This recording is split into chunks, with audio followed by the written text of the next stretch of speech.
Hey friends, welcome to my channel, The QA Talks. तो QA is totally dead. आप दूसरा option क्यों नहीं देख लेते हो? डेवलपमेंट या डेवऑप्स या बहुत सारे रोल हैं, आप दूसरा क्यों नहीं देख लेते हो? QA में कोई फीचर नहीं है बॉस, ना पैसा मिलता है ना करियर ग्रोथ होती है।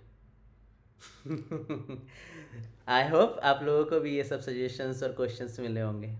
मुझे भी बहुत सारे मिले थे, बट आपको एक बात बताऊं, ये सब नॉइज़ है। Don't listen to them.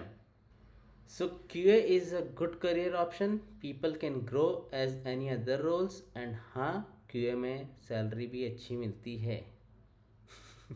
Interestingly, जो लोग मुझे बोलते थे कि QA में ग्रोथ नहीं है, सैलरी अच्छी नहीं मिलती, आज वो सब मुझे मैसेज करते हैं, भाई रिफ़र कर दे। okay. जैसे मैंने आपको बताया, मुझे 14 ईयर्स ऑफ IT एक्सपीरियंस है, मोस्टली इन QA। मैंने सब टाइप्स ऑफ कंपनी में वर्क किया है, mid size, small size, big MNCs, even फांग।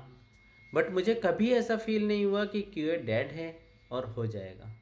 हमेशा मुझे लगा इट्स एन इवॉल्विंग। तो आज हम डिस्कस करेंगे QA road map in IT industry, future है या नहीं। और ये क्यूए है तो मेरे दिल के बहुत करीब टॉपिक है।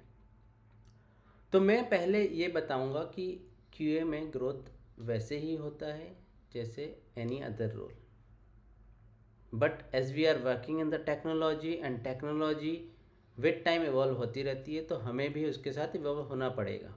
Otherwise any role can be dead, not only QA. आप ये नहीं बोल सकते कि मैं सिर्फ मैनुअल टेस्टिंग करूँगा, मुझे ऑटोमेशन नहीं, परफॉर्मेंस टेस्टिंग नहीं करना, I am not interested in learning these things. फिर थोड़ा रिस्की हो जाएगा boss. Be open to learn everything. तो आज मैं आपको बताऊंगा कि कैसे क्यूए में आप इवॉल्व हो सकते हो, ग्रो कर सकते हो। तो मैंने बेसिकली 3 फेज़ लिए हैं।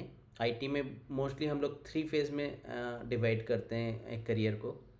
फर्स्ट होता है 0 to 4 years ऑफ एक्सपीरियंस, जहाँ आप उसको बोल सकते हो इनिशियल फेज़। सेकेंड होता है 4 to 10 years ऑफ एक्सपीरियंस, जिसको आप बोल सकते हो मिड फेज़।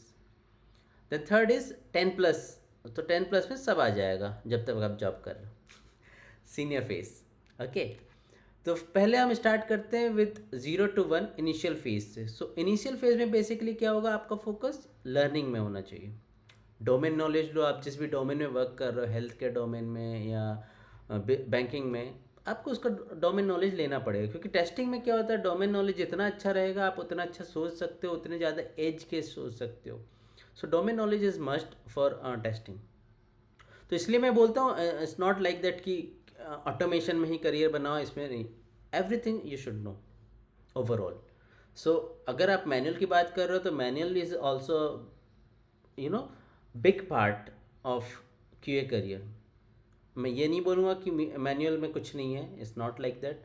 बहुत अच्छा डोमेन नॉलेज चाहिए होता है, बहुत सारी थिंकिंग एबिलिटी आपकी ग्रो करेगी एज अ क्यूए, और आप तभी ग्रो कर पाओगे।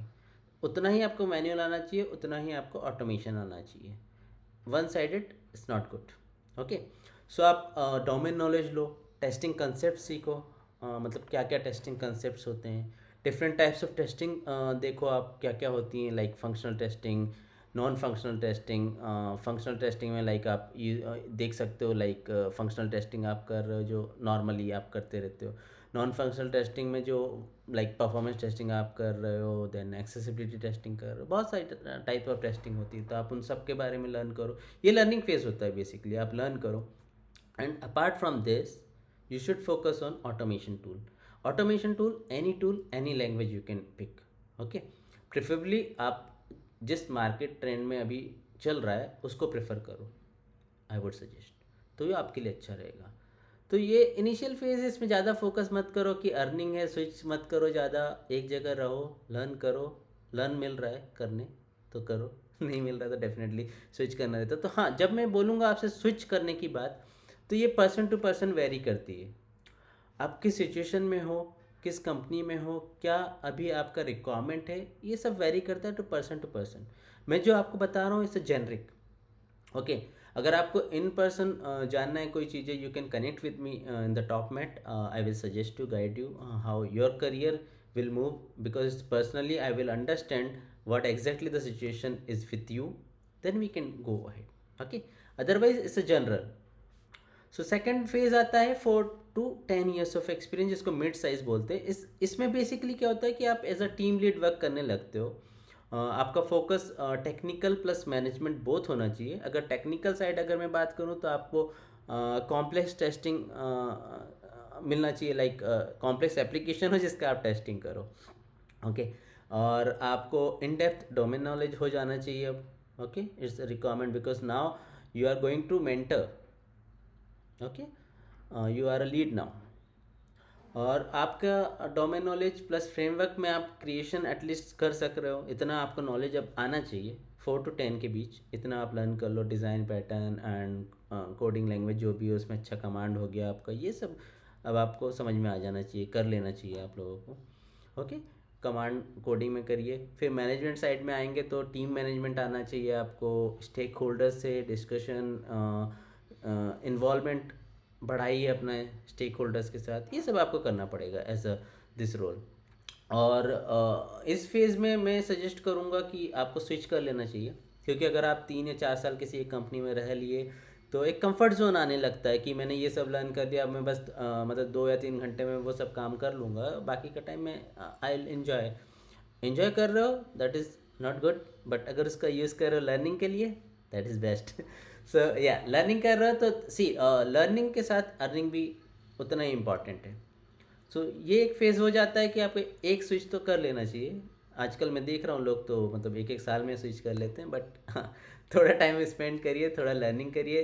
Frequent switch is not good. I can discuss may be in any other topic. But हाँ अब ये टाइम आ गया कि आप एक स्विच कर लो, एक नई कंपनी में नए इन्वायरमेंट में अपने आप को इवॉल्व करना सीखो, डिफरेंट थॉट के साथ जाओ, डिफरेंट एप्लीकेशन, डिफरेंट पीपल, बहुत कुछ सीखने मिलेगा। ओके तो again it's my point of view.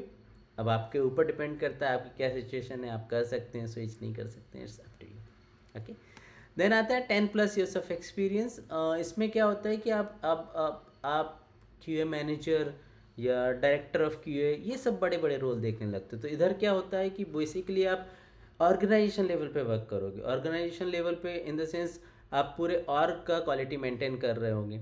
Okay आप एक बहुत बड़ा टीम लाइक 20, 25 या 30, 50 n number of people of को मैनेज कर रहे होगे इस लेवल पर। आपको नया टेक्नोलॉजी लर्न करना और उसको इम्प्लीमेंट करना रहेगा अपने ही ऑर्गेनाइजेशन में, to show your seniors like you are growing as a QA. Okay like AI आप देख रहे हो अभी सब फोर्स कर रहे हैं कि भाई एआई इम्प्लीमेंट करो, एआई का यूज़ करो as much as you can. So ये एक प्रेशर इसलिए आता है, एक सीनियरिटी लेवल के बाद you have to be at par with the market, ये एक प्रेशर होता है। तो ये सब आपको करना रहेगा। ओके और कुछ लोग मैंने देखे हैं कि मतलब 10+ years ऑफ एक्सपीरियंस हो गया, मैनेजमेंट कर लिया उन्होंने, लर्न कर लिया ना विद इन कंपनी या फिर कोई और कंपनी में वो इंटरव्यू देके या तो प्रोजेक्ट मैनेजर बन जाते हैं, डिलीवरी मैनेजर बन जाते हैं, मतलब अपना एक दूसरा पाथ चूज़ कर लेते हैं, विच इज़ नॉट बैड। आपका आईटी इंडस्ट्री में अच्छा एक्सपीरियंस हो गया, now you can understand what is good for you, what is good as per the market condition. ये सब ऑन द स्पॉट आप डिसाइड कर सकते हो और अपना करियर उसमें बना सकते हो। तो मैं ऐसा नहीं बोल रहा हूँ कि क्यूए में ही कंटिन्यू करो, इसके बाद आपके पास डिफरेंट डोर्स ओपन हो जाते हैं।